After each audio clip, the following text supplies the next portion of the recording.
Dimanche dernier se déroulaient des élections législatives en Albanie. Il faut savoir que les institutions albanaises fonctionnent comme une république parlementaire dans laquelle le Premier ministre a beaucoup de pouvoir et il est issu évidemment d'une majorité parlementaire nette. Il y a 140 sièges à peu près. Alors, les résultats n'ont été connus que 48 heures plus tard, ce qui était quelque chose d'annoncé pour diverses raisons, notamment pour ne pas influencer le vote des Albanais de l'étranger, qui sont très nombreux, en particulier en Italie. Le dépouillement d'ailleurs du vote à l'étranger n'est pas totalement connu, mais il ne devrait pas changer fondamentalement le résultat, que je vais ainsi vous dévoiler. Le parti du Premier ministre sortant socialiste Edi Rama, partisan de l'adhésion rapide de l'Albanie à l'Union européenne, il espère pouvoir faire entrer son pays en 2030, a largement dominé cette élection avec plus de 52% des voix et 83 sièges. Autant dire qu'il a une majorité nette pour gouverner encore pendant 4 ans. Et c'est sa 4e victoire. Il a déjà été élu 3 fois. Il reste donc à la tête du pays parce que les Albanais souhaitent ardemment rejoindre l'Union européenne. Les souverainistes qui s'attaquent au drapeau européen imaginent que tout le monde partage leur idée, mais on voit bien que le drapeau européen est brandi dans des pays comme l'Albanie, comme la Serbie, notamment pour contester le pouvoir de Vučić, comme la Géorgie et comme l'Ukraine. C'est dans ces pays que le drapeau est vu comme un drapeau de libération et pas comme un drapeau d'oppression, comme le prétendent les souverainistes français notamment. Petite pointe terminée. J'ajoute simplement une information supplémentaire. Alice Cordier, présidente de Nemesis, revient de vacances passées en Albanie, où elle a beaucoup apprécié le pays, et a dit qu'elle avait trouvé ce pays beaucoup moins islamisé que la France. Ce qui est tout à fait exact, puisqu'en fait l'islam albanais d'abord est très peu pratiqué, et évidemment à l'européenne. Donc en tout cas, Edi Rama, très fortement réélu et conforté sur cette position. Alors il avait un vieil adversaire, 80 ans, bien connu des Albanais, parce qu'il a été Premier ministre pendant pas mal d'années aussi, c'est Sali Berisha. Le Parti démocrate, donc la droite classique, n'a pas trouvé comme meilleur champion que ce vieux partisan du parti, si on peut dire. Donc le Parti démocrate est allié à l'Alliance pour la Grande Albanie, et c'est ce que dit Alianza per Shqiperise Badeshtore, donc autour de ce Partia Demokratike e Shqiperise. Donc c'est le Parti des démocrates d'Albanie. Pour précision, le Parti socialiste d'Albanie de Edi Rama, c'est le Partia Socialiste e Shqiperise. Donc voilà, concrètement, vous avez un système parlementaire comme dans toute l'Europe et vous avez 2 grands partis, un parti de gauche et un parti de droite qui s'affrontent. Vous avez une situation parfaitement classique en Europe. L'Albanie est un pays qui fonctionne comme les autres, tout simplement.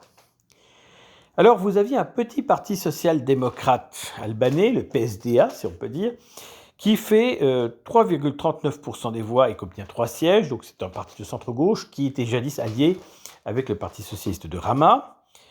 Dans le même ordre d'idée, il y a un parti qui s'appelle l'Albanie prend l'initiative, qui a obtenu 3,64% des voix et 1 siège. Ce sont des candidats de centre-droit.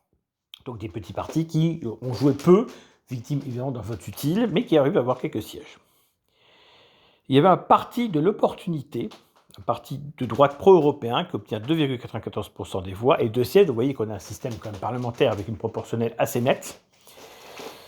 Et à 1,41% des voix, le mouvement Ensemble, d'une gauche plutôt dure, obtient 1 siège. Vous aviez aussi la coalition euro-atlantique, de centre-droit, comme son nom l'indique, pro-OTAN, pro-atlantiste, etc., obtient 1,33% des voix, pas de siège. Vous avez une coalition de droite, à tendance conservatrice et monarchiste, mais pro-européenne, qui a obtenu 0,39% des voix.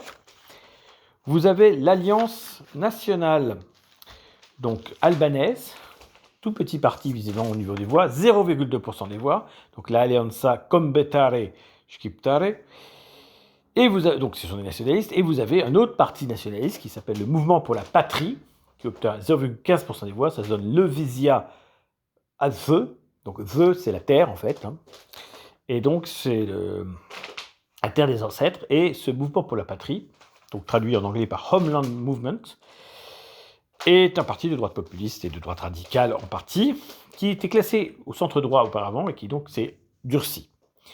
0,15% des voix, ce qui fait en tout 0,35% de droite nationale, c'est quand même très faible dans un pays qui n'a pas d'immigration. Aujourd'hui, c'est un pays d'émigration. Encore aujourd'hui, c'est pas encore un pays d'immigration. Même si, par exemple, il y avait une négociation avec le gouvernement italien pour héberger dans une zone particulière 100 000 demandeurs d'asile, mais cette mesure que voulait Giorgia Meloni a été entravée par la justice italienne. À noter que Sali Berisha conteste sa défaite, prétendant qu'il y a eu des triches et autres, mais les observateurs de l'Union européenne n'ont pas constaté d'anomalie claire par rapport à tout cela. Cette contestation n'a pas empêché donc la plupart des chefs d'État et de gouvernement, notamment Giorgia Meloni et quelques autres, de féliciter le vainqueur. En termes clairs, la contestation n'est pas prise au sérieux. Simplement, je pense que le Parti démocrate n'a pas été très bon. Berisha a accusé d'ailleurs Rama d'être corrompu, mais lui-même avait été sous le coup de telles accusations. C'est un peu compliqué encore en Albanie. Donc Rama a plutôt la confiance de l'Union européenne. Les électeurs ne sont pas donc forcément mécontents et se sont dit qu'une adhésion à l'Union européenne était davantage garantie avec Edi Rama aux affaires qu'avec Berisha, qui en plus est quand même âgé et ancien. Et en plus, le parti se déclare alliance pour une grande Albanie. C'est pas forcément ce que l'Union européenne a envie forcément d'envoyer comme message. L'Albanie, j'en ai longuement parlé par le passé, est souvent amalgamée à d'autres pays hors d'Europe pour des raisons parfaitement artificielles. C'est une statistique de 1930 indiquant qu'il y avait à peu près 70% de musulmans en Albanie, dont des Bektashi, qui sont tout à fait hétérodoxes et assez paganisants par certains aspects. Et vous avez donc le roi Zog, notamment, avant l'occupation italienne de 1939, qui avait beaucoup fait avancer son pays, s'inspirant notamment des réformes turques, de Atatürk notamment. Et puis, il y a eu la dictature d'Enver Hoxha, une dictature communiste athée dure pendant quasiment un demi-siècle. Donc, l'effet, c'est que la population albanaise est largement désislamisée et, d'une manière générale, largement laïcisée. C'est d'ailleurs plus le christianisme que l'islam qui connaît quelques petits renouveaux locaux. Ça reste encore très marginal. Alors, il y a également des petits mouvements néo-païens qui existent en Albanie, parce que la culture, le folklore albanais a bien survécu au christianisme et à l'islam, et qui peut être défendu par des partis plus ou moins radicaux. Il y a un parti qui s'appelle Troisième Position, qui se réclame clairement du paganisme albanais et refuse notamment le christianisme et l'islam. Tout particulièrement l'islam d'ailleurs. Mais c'est très marginal, et d'ailleurs il ne faisait pas d'acte de candidature à ces élections législatives. Donc ce sont des élections classiques, pas de surprise particulière. La victoire de Rama faisait assez peu de doute. Les Albanais ne prennent pas de risques. Leur objectif, c'est rejoindre l'Union européenne rapidement. Rama prétend qu'il pourrait obtenir une date d'adhésion pour 2030. La Géorgie a annoncé 2035 dans la campagne électorale qui l'a concernée, mais c'était une feinte puisque les gens qui ont gagné en Géorgie, en fait, ont ralenti et aujourd'hui suspendu les pourparlers d'adhésion à l'Union européenne. Rappelons également que l'Islande, qui avait fait acte de candidature par le passé, avait revu sa position, avait annulé sa candidature quand l'économie islandaise allait mieux. Mais il semble que l'Islande, aujourd'hui, souhaite rejoindre l'Union européenne à nouveau.